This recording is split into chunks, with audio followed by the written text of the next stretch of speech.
Trump, because he is, probably the most electorally attuned Republican, is definitely taking a position which is very against what I think a lot of the pro-life community would like him to see. Let's put this up there on the screen. Immediately after that Alabama Supreme Court decision on embryos being classified as person, Trump put out this truth. Under my leadership, the Republican will always support the creation of strong, thriving, healthy American families.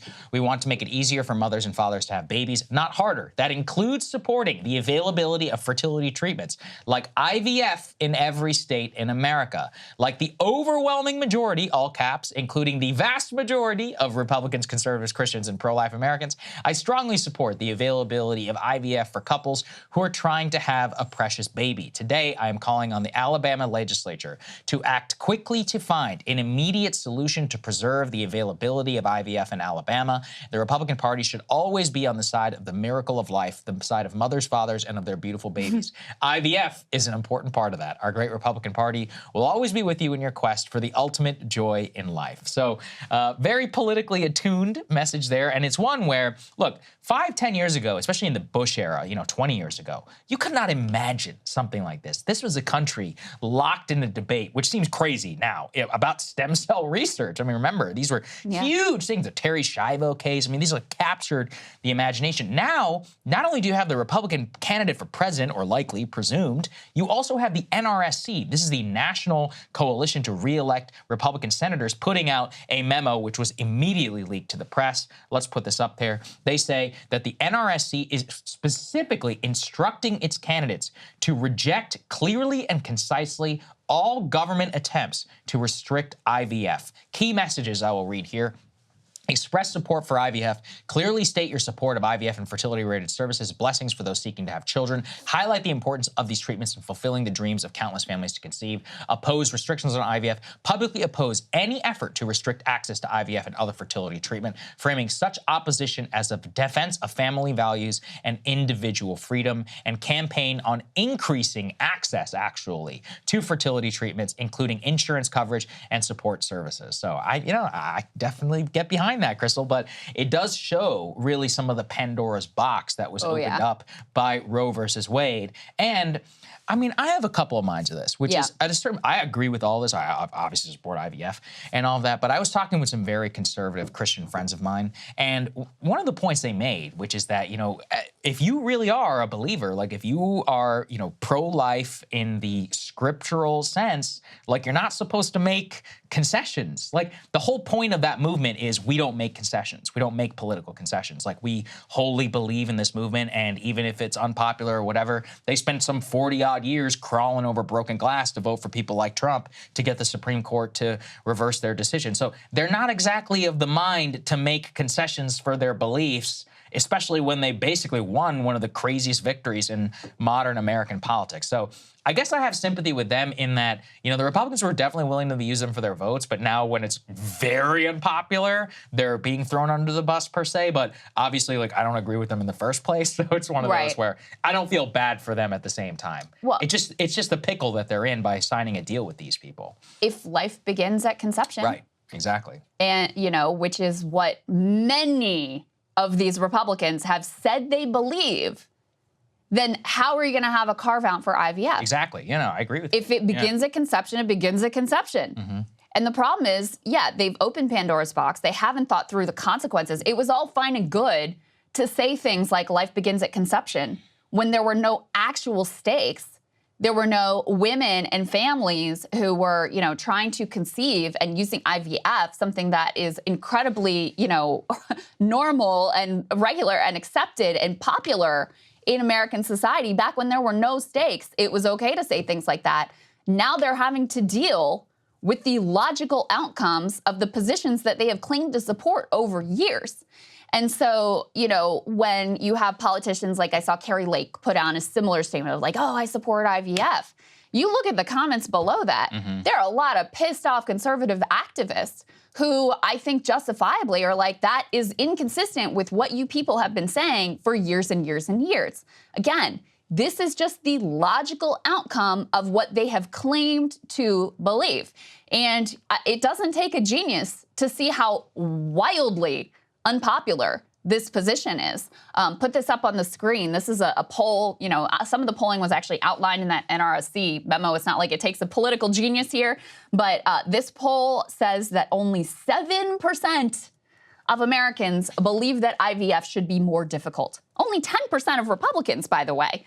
5% of Democrats, 6% of independents. This is as fringe a position as you could possibly find. Yet because the pro-life activist community has been so active, so organized, so influential in the Republican Party, incredibly fringe extremist positions of like this have found widespread support among Republican politicians. So you actually have, if we can put, I believe it's the 9th element here in this block, guys. A9, please. A9 up on the screen from Business Insider. You actually have 125 House Republicans who have backed a life at conception bill that does not have any carve out for IVF or anything else that would, again, have the same impact nationwide as this Alabama court ruling. So now Mike Johnson's, oh, I support IVF. No, you don't, because you're signed on to this bill that would have the exact same implications. They are the dog that caught the car. Now that they actually have to deal with the consequences of their positions, they're running away as quickly as they possibly can. But, you know, this is kind of out of their hands at this point. Yeah. Because you have this, you know, happening in courts across the country.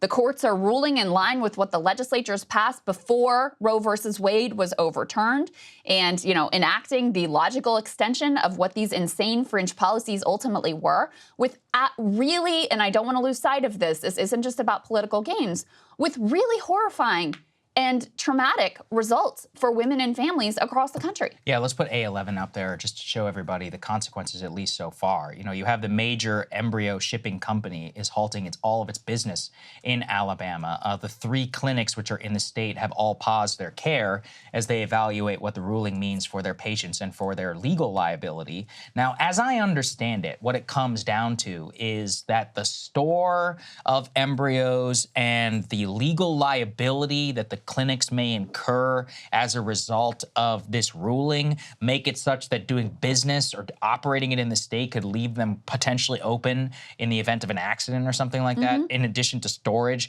to like a literal manslaughter charge, meaning, of course, that they don't want to be going through it. I mean, I'm especially horrified at some of the people who are probably going through this right now. Yeah. I mean, as you know, Krystal, it ain't like peachy and easy, you know, from what I've read so far. Like, you got women who are plugged up full of hormones and all of a sudden probably expecting treatments and medical procedures, and now they have to rebook, and it's a nightmare. I can't even literally imagine it. Yeah. The entire purpose, though, and the point of the bill is where I, again, have a lot of frustration, where now some of the pro-life community are politically pragmatic. They're like, well, you know, sometimes, obviously, this one doesn't necessarily. It's like, guys, you either believe it or you don't. And it's like, and you said you did, and that you wouldn't make any compromises, even though it's the most historically unpopular thing that's ever happened to the Republicans in modern history. You believed it then, but now you're willing to make some concession. And then the problem, again, with the concession is that then you're just opening yourself up to the same practical understanding of all of this issue that all Americans are, even secular ones, whenever it comes to the issue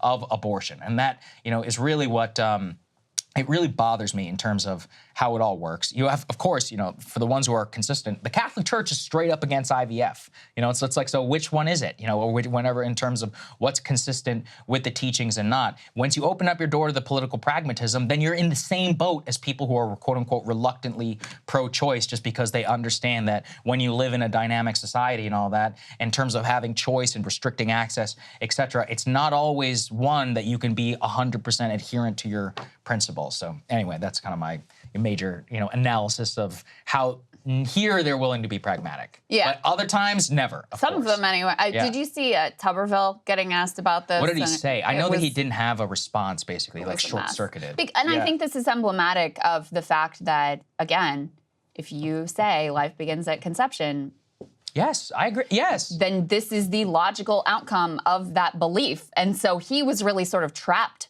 by that situation. Also, I think was like confused about what had actually happened. But Huffington Post asked him his reaction, and initially he said that he was, quote, all for it. I was all for it. Then they told him, you know, women are losing access to IVF treatments. Health clinics have stopped IVF treatments. Then he insisted that people need to have access. Then he started to try to backtrack, and he was like, this is really hard. Again, you want people to have that opportunity. We need more kids. I'd have to look at the entire bill, how it's written. I have not seen it. Of course, this isn't a bill. It's a court ruling. So he just had no idea how to navigate, like, oh, I'm supposed to be pro-life. I'm supposed to support things like this. But then on the other hand, IVF, this is really unpopular. And then he just sort of bails on the conversation altogether, saying, oh, well, I haven't seen the bill. You know, it's just one more indication of where Republicans actually are on this issue, and how, you know, what they're claiming now of, oh, of course we support IVF doesn't match up with where they've actually staked their ground politically across years and years. Tammy Duckworth actually has a bill that would guarantee access to protect IVF nationwide. She's been looking for Republican support and has apparently not had any success finding it. Let's take a listen to what she had to say. If I can get personal, I know that you turned to IVF for your daughters, Yes. age 9 and 5. What was your reaction when you saw the Supreme Court decision in Alabama?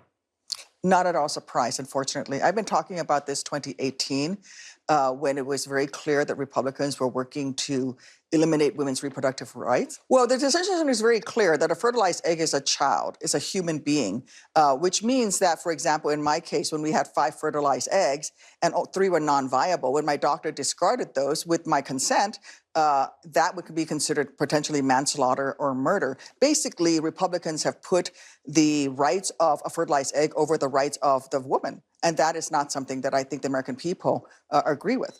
You introduced a bill last month to safeguard IVF access nationally. The National Republican Senate campaign arm is instructing their candidates to, quote, clearly and concisely reject efforts by the government to restrict IVF. So do you think you can now get Republican support to pass your bill? It's been crickets since the Alabama ruling. And let's make it clear, Republicans will say whatever they need to say to try to cover themselves on this, but they've been clear, and Donald Trump has been the guy leading this effort to eliminate women's reproductive rights and reproductive choice.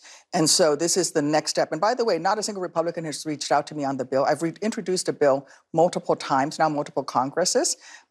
But frankly, you know, let's see if they vote for it when we bring it to the floor. So Yeah, there that's you a go. good question. I agree. By the way, everyone, please vote for that. Also, what they talked about insurance, yeah, we should cover that, obviously. Yeah, Especially, you know, so like true. I support fertility. I want our birth, you know, rate and all that to increase. How do you think that's going to happen in an age where people are waiting way later to get married, and people, you know, look, there's all kinds of hormone problems and all this other stuff. This is a very, you know, obvious option for a lot of people. It should not be purely accessible to the wealthy, and that's actually what a winning position, you know, on something like this looks like. But don't leave it to them to square themselves up like this. Yeah, well, and the last thing I'll say on this is I think Republicans had sort of hoped that after Roe versus Wade was overturned, after the Dobbs decision, that, you know, eventually things would kind of calm down, people would move on. I mean, we're probably going to have more rulings like this, more situations like this. Certainly this conversation about IVF is far from over at this point, when women in Alabama basically have already lost access to this procedure.